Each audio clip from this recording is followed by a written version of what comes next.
जे भारतर प्रधानमंत्री नरेंद्र मोदी आह्वान तांको योजना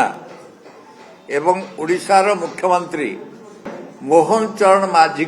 संयोजना रे विगत दिन रे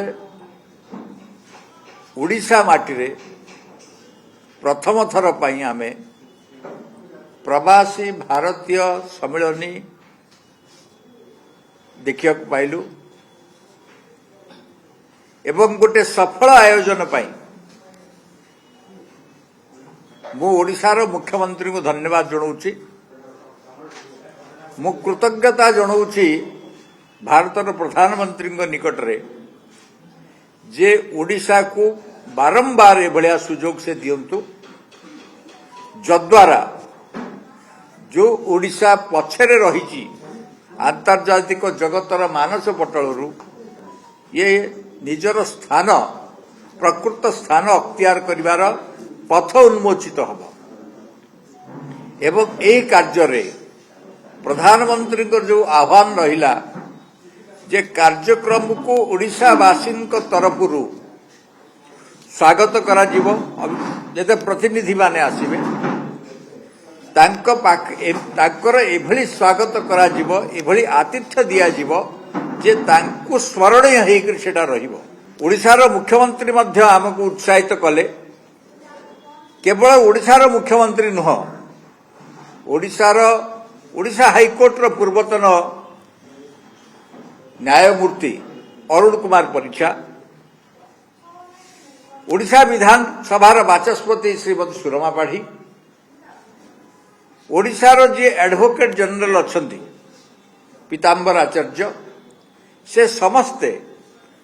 आमको ये कार्य को आगे नवा सहयोग जोगेले प्रेरणा जोगेले जहा फल रे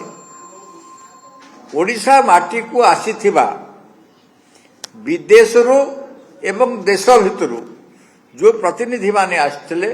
तांको आमे मीठा और पिठा माने आम आतिथ्य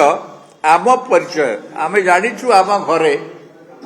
अतिथि जेतेबेले आसे तार किभली भाव रे सेवा चर्चा करा जाए से आनंद रे आशीर्वाद देकी फेरे से भली भाव रे आमे गोटे छोटिया प्रचेष्टा टिए करिथिलु जे जो प्रतिनिधि आसीबे तांको मीठा पिठा आमे प्रदान करिबा एवं से दृष्टि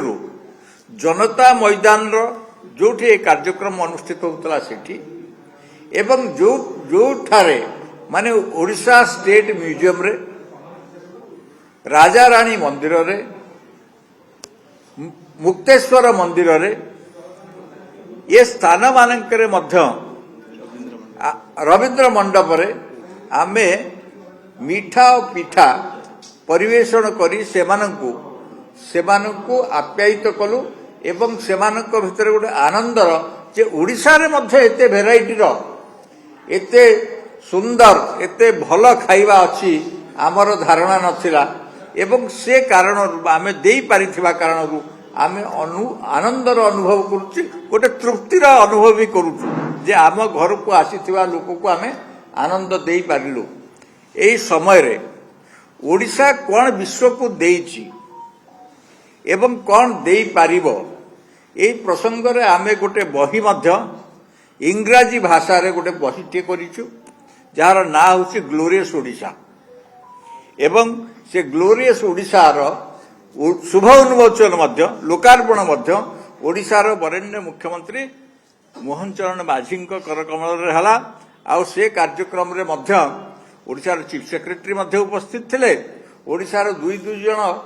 माने जो माने पद्म पुरस्कार प्राप्त अच्छा से माने भी उपस्थित थे बहु गुरुजन माने से कार्यक्रम रे उपस्थित थे तार फोटो मध्य ये सामना रे अच्छी जे जो माने से उपस्थित थे सेटा गोटे वास्तव रे से कार्यक्रम टी बहुत आनंद दला ओडिया संस्कृति ओडिशार ऐतिह्य ओडिशार अतीतर जो माने विश्व को देइथिबा अवदान ताको पुनः स्मरण करे आगामी पीढ़ी आमर ओडिशार आगामी पीढ़ी केमिति विश्वर विविध क्षेत्र रे सेवा जोगई दे पारिबो सेथि पई नुआ पीढ़ी सामने गोटे आह्वान आमे रखुचु तांको केमिति तांकर प्रशिक्षण हबो केमिति से माने प्रस्तुत हेबे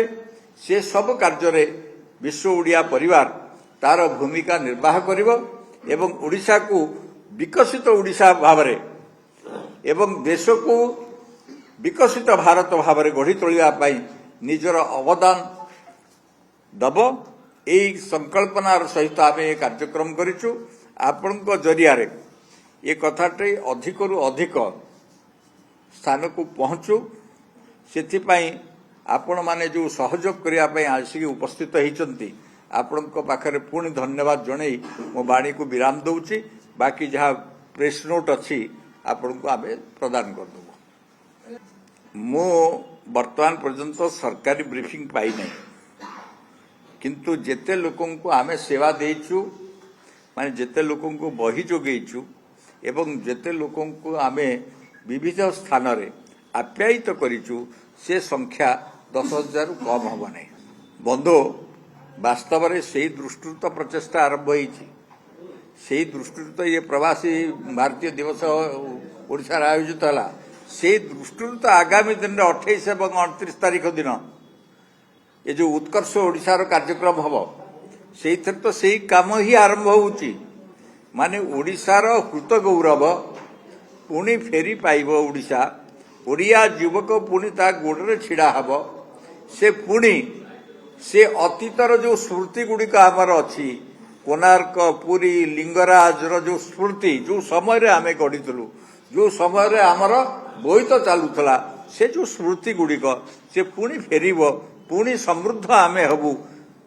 देश रे भी 1 नंबर हवा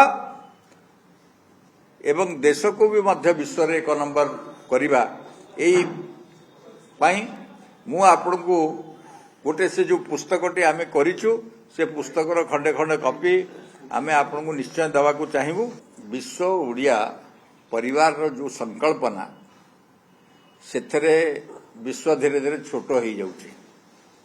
ओडिशा माटी रे रुहंतु ओडिशा बाहर रुहंतु ए समस्त आमे एक माने अनेक समय रे ये जो प्रवासी शब्द व्यवहार करा जाए मु ता पक्षरे नहीं जे बाहर रहिची जे एठी रहिची समस्त आमे एक एबे ये जो कम्युनिकेशन सिस्टम डेवलप हो गला सेथरे आहुरी निकटतर हबार संभावना हला एवं आगामी दिन रे आमे समस्ते पुणे एकजुट होइकरी ए राज्य को आगे नवा पाई उद्यम करिवा एक कथा मु गोटे प्रयास आरंभ होइछि से प्रयास पाई आमे समस्ते अंटा भिड़िबा साहाय्य करिबा सहयोग करिबा अपेक्षा करिबा।